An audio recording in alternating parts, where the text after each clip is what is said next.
दीप। देव दीपावली का दिन हो, 7 पुष्प, कितने फूल? 7 पुष्प। देव दीपावली के दिन कोई भी 7 पुष्प, कोई भी जो तुमको मिल जाए, 7 पुष्प अपने घर के पास में, घर के अंदर जो मटका होता है, हंडा होता है, पानी का बर्तन होता है, रसोई घर में जहां तुम पानी भर कर रखते हो, 7 पुष्प को उस स्थान पर रखिए देव दीपावली के दिन। और देव दीपावली के दिन सुबह के समय पर अपने उस परिंडे की जगह पर, मटके वाली जगह पर, हंडे वाली जगह पर रखकर 7 घी के दीप रसोई घर के अंदर प्रज्वलित करिए।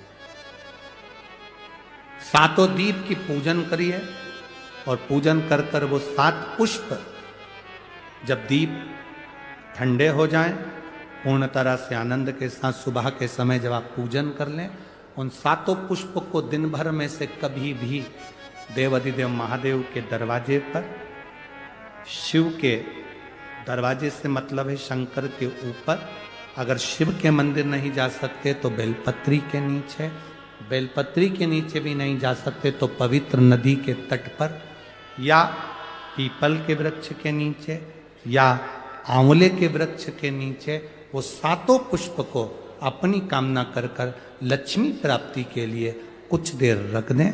रखने के बाद 1 पुष्प उसमें से वापिस बाबा से कुबेर भंडारी का भंडार भरने के लिए लेकर आए, उसको अपने पास में रख कर देखना। अगले साल जब देव दीपावली आएगी तब तुम्हें याद आएगी कि बाबा ने भंडार भरा, खाली नहीं रखा। तो 7 पुष्प 7 दीप, सुख देने वाली देव दीपावली का वर्णन कल की कथा में। एक देव दीपावली आती है, कभी तुम लोगों ने पढ़ा? पंचांग में, कैलेंडर में उसका वर्णन आता है। पढ़िए देव दीपावली, अरे बोलो तो जम के पढ़िए।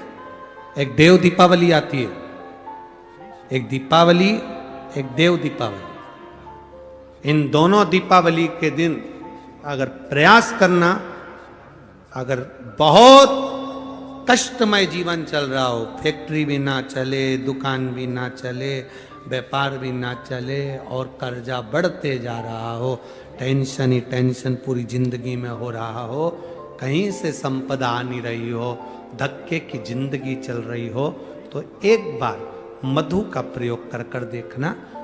महालक्ष्मी की अगर पूजन कर रहे हो देव दीपावली पर या दीपावली पर, तो पान के पत्ते पर एक शहद की बिंदी रखकर लक्ष्मी जी को भोग लगाइए।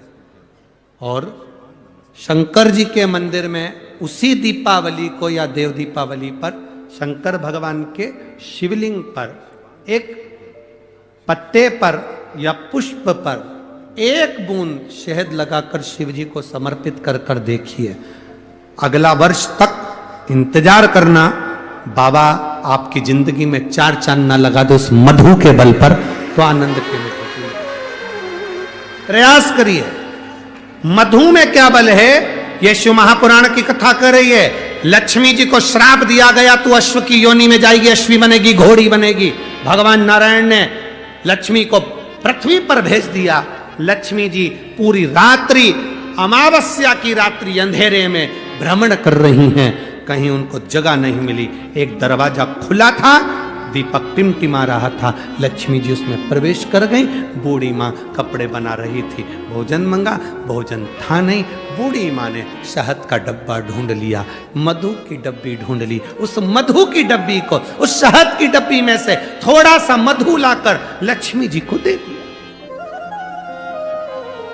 थोड़ा सा मधु लाकर, थोड़ा सा शहद लाकर लक्ष्मी जी को दिया। शिव कथा कर रही है, भगवान शंकर का संवाद कर रहा। मधु, शहद, एक शिवजी पर और एक माता लक्ष्मी पर। देवों में देव जो हैं वो देव है। और देवियों में जो देवी की रूप है महालक्ष्मी। इन दोनों को शहद का प्रयोग सुख देता है।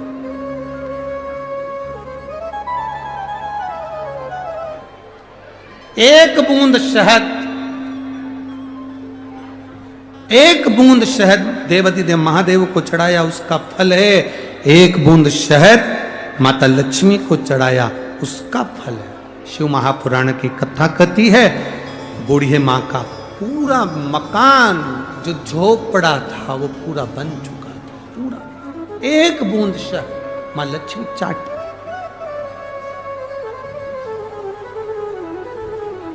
हम निवेदन करेंगे, कभी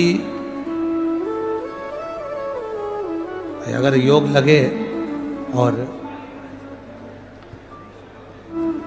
कभी आपको ऐसा लगे कि मेरे घर में बहुत ज्यादा मात्रा में क्लेश रहता है,